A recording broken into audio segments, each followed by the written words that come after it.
Hello friends and welcome to our YouTube channel Interesting Economics। यहाँ पर हम economics के बारे में स्टडी करेंगे, अर्थशास्त्र के विषय में अध्ययन करेंगे। किसी भी विषय को जानने से पहले, समझने से पहले उसके अर्थ के बारे में जानना ज़रूरी है। तो यहाँ पर हम जानते हैं अर्थशास्त्र के बारे में। अर्थशास्त्र के बारे में जानने के लिए हम इसके शाब्दिक अर्थ का ज्ञान लेंगे और देखेंगे कि इसका शाब्दिक अर्थ क्या है। तो अर्थशास्त्र दो शब्दों से मिलकर बना है, अर्थ प्लस शास्त्र। अर्थ का जो तात्पर्य है वो धन से है और शास्त्र यहाँ पर हमें विज्ञान को बताता है। इसीलिए हम अर्थशास्त्र को धन का विज्ञान भी कहते हैं। अर्थशास्त्र में जितनी भी क्रियाएं होंगी वे सभी धन से संबंधित होंगी। इसलिए हम अर्थशास्त्र में सभी धन से संबंधित क्रियाओं का अध्ययन करेंगे। जो भी क्रिया धन से संबंधित नहीं होगी वो अर्थशास्त्र में अध्ययन नहीं की जाएगी। जैसे कि यदि हम किसी की सहायता करते हैं और वहाँ पर धन का लेन देन नहीं हो रहा है, पैसे का लेन देन नहीं हो रहा है, तो वो अर्थशास्त्र में नहीं आएगा। परंतु यदि हमने किसी की सहायता की है और उसके बदले में हमें पैसा मिला है तो वो अर्थशास्त्र के अंतर्गत आएगा। जैसे हम नौकरी करते हैं या बिजनेस करते हैं तो उसके बदले में हमें पैसा मिलता है, धन मिलता है, तो वो सब हमारे अर्थशास्त्र के अंतर्गत आता है। परंतु जब हम अपने माता पिता को स्नेह करते हैं, हमारे माता पिता हमें स्नेह करते हैं, तो वो अर्थशास्त्र के अंतर्गत नहीं आता। यहाँ पर हम देखते हैं कि अर्थशास्त्र में धन को ही केंद्र बिंदु माना गया है। धन को केंद्र बिंदु मानने का अर्थ है कि सारी चीज़ें धन के ही चारों ओर चक्कर लगाएंगी। आय भी धन के ही चारों ओर घूमती है, उपभोग भी धन से ही संबंधित है, बचत भी धन से संबंधित है, विनियोग भी धन से संबंधित है, उत्पादन भी धन से संबंधित है। कहने का तात्पर्य है कि मनुष्य जितने भी कार्य करता है उसमें से अधिकतर क्रियाएं जो होती हैं वो धन से संबंधित होती हैं। जैसे कि हम जॉब करते हैं तो धन के लिए, पढ़ते हैं तो वहाँ पर फीस दी जाती है और हमारा उद्देश्य होता है कि हम पढ़ लिख कर आगे पैसा कमाएंगे। तो मानव की क्रियाएं जो हैं वो पैसे से जुड़ी हुई हैं, इसलिए धन को केंद्र बिंदु यहाँ पर माना जाता है। फिर तो ये तो रहा हमारा अर्थशास्त्र का परिचय, या हम कह सकते हैं कि हमने अर्थशास्त्र का अर्थ समझा है, जिसमें हमें पता चला है कि जो अर्थशास्त्र है वो धन से संबंधित क्रियाओं का अध्ययन करता है। आगे हम जानते हैं अर्थशास्त्र के बारे में कि अर्थशास्त्र की शुरुआत कैसे हुई। अर्थशास्त्र की शुरुआत की जाती है एडम स्मिथ के द्वारा, जिन्हें अर्थशास्त्र का जनक या अर्थशास्त्र का पिता भी कहा जाता है। एडम स्मिथ ने अपनी एक बहुत प्रसिद्ध पुस्तक का दी है जिसका नाम है an inquiry into the nature and causes of wealth of nation, जो बुक आई थी 1776 में। उसके बाद 1933 में ओस्लो विश्वविद्यालय के एक प्रसिद्ध अर्थशास्त्री आते हैं, प्रोफेसर रेगनर फ्रिश। इन्होंने क्या किया, अर्थशास्त्र को दो भागों में बांटा। इनसे पहले हम अर्थशास्त्र को सामूहिक रूप से पढ़ रहे थे, एक साथ ही पढ़ रहे थे, परंतु 1933 में जब प्रोफेसर रेगनर फ्रिश आए तो इन्होंने क्या किया, अर्थशास्त्र को समझने के लिए, आसान बनाने के लिए, आसानी से समझने के लिए इन्होंने अर्थशास्त्र को दो भागों में बांट दिया। पहला भाग जिसे हम व्यष्टि अर्थशास्त्र या सूक्ष्म अर्थशास्त्र के नाम से जानते हैं, जिसे माइक्रो इकोनॉमिक्स कहा जाता है। दूसरा हिस्सा है समष्टि अर्थशास्त्र, या जिसे हम व्यापक अर्थशास्त्र के नाम से जानते हैं, जिसे मैक्रो इकोनॉमिक्स भी कहा जाता है। प्रोफेसर रेगनर फ्रिश ही पहले अर्थशास्त्री हैं जिन्होंने माइक्रो और मैक्रो या फिर व्यष्टि या समष्टि शब्दों का प्रयोग पहली बार किया। उसके बाद हम जानते हैं परिभाषाओं के बारे में। प्रत्येक विषय की अपनी बहुत अच्छी और प्रसिद्ध परिभाषाएं होती हैं, जिन्हें जानने से हमें ये पता चलता है कि यह विषय किन चीज़ों से संबंधित है या फिर इस विषय में हम किन किन बातों का अध्ययन करेंगे। तो अर्थशास्त्र चूंकि धन का विज्ञान है, तो सबसे पहले अर्थशास्त्र में परिभाषा आती है धन संबंधित परिभाषा।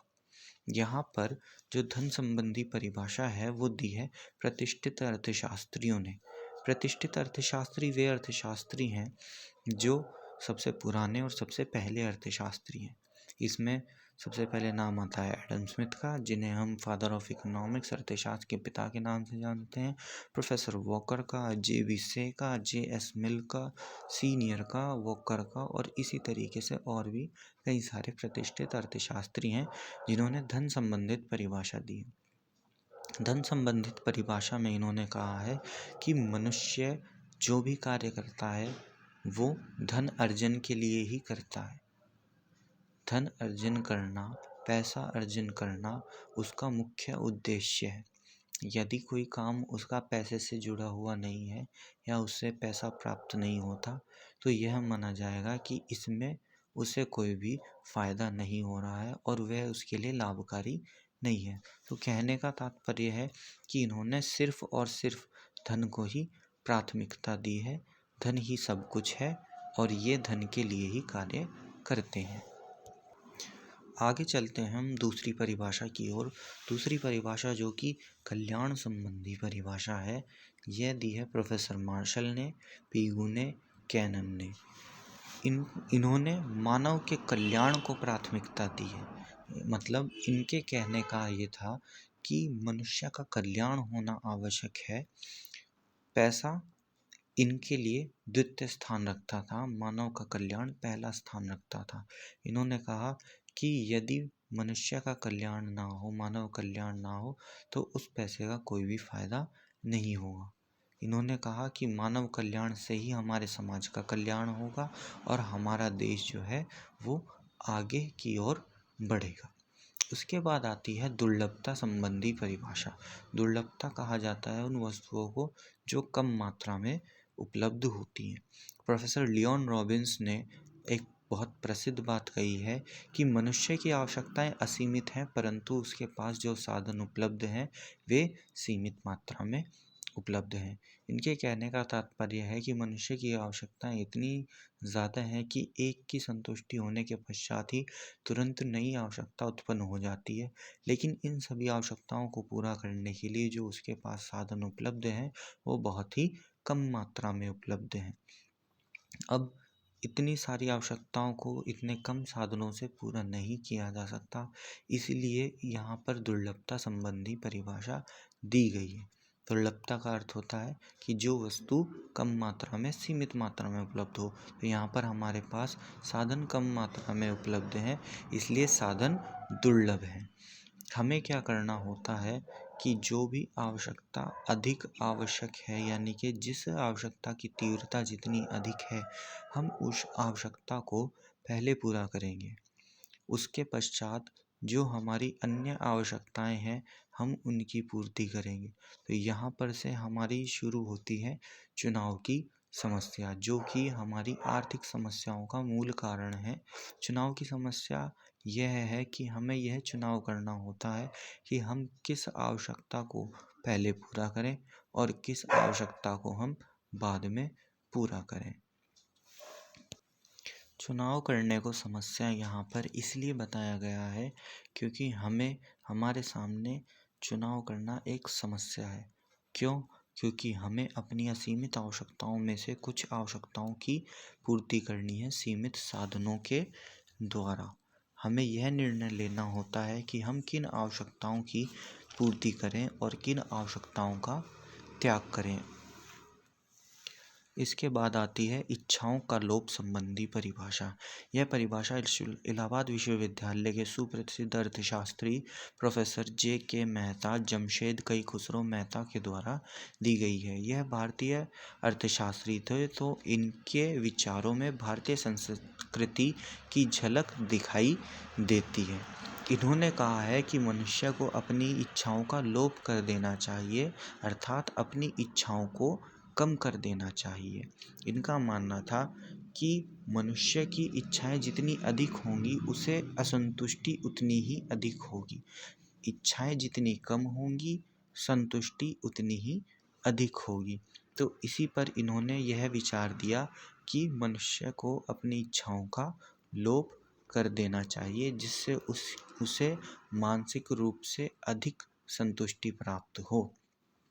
और सबसे आखिरी में हमारे सामने आती है विकास संबंधी परिभाषा। विकास संबंधी परिभाषा जो कि प्रोफेसर सैमुअल्सन द्वारा दी गई है। इन्होंने कहा है कि हम अपनी आय का दो भाग करते हैं। पहला भाग जो कि हम इस्तेमाल करते हैं, व्यय करते हैं, उसे उपभोग कहा जाता है। और जो दूसरा भाग है जिसे हम बचा करके रख लेते हैं, वो बचत कहलाता है। इन्होंने बताया कि व्यक्ति अपनी आय का कितना भाग उपभोग में खर्च करे और कितना भाग बचत के रूप में रखे, जिन्हें आगे विनियोग के रूप में इस्तेमाल किया जा सके।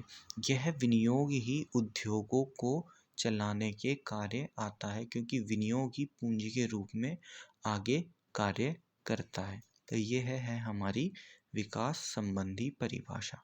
यदि विनियोग नहीं होगा तो उद्योगों को विकास भी नहीं होगा।